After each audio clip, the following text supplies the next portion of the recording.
এবং শ্রীমান অর্জুনের কথোপকথনের মধ্যে বলতে লাগলেন, অর্জুন হে সখা, তোমাকে আমি চিনতে পারিনি, আমার মোহ নষ্ট হয়ে গেল।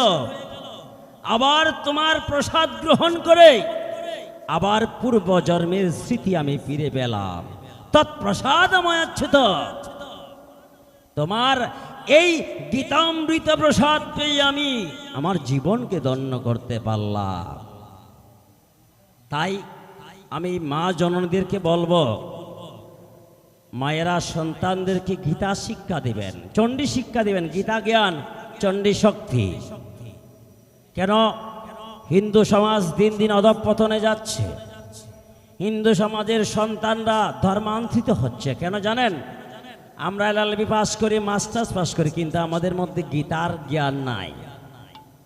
আমরা হিন্দু সমাজে বাস করি, হিন্দুর ছেলেরা একটি গীতার শ্লোক পর্যন্ত বলতে পারে না।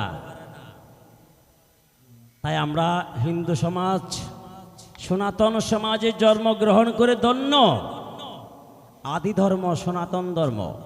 তাই আমি আপনাদেরকে বলবো, সন্তানদেরকে প্রতি শুক্রবারে মন্দিরে পাঠিয়ে দিবেন গীতা শিক্ষার জন্য।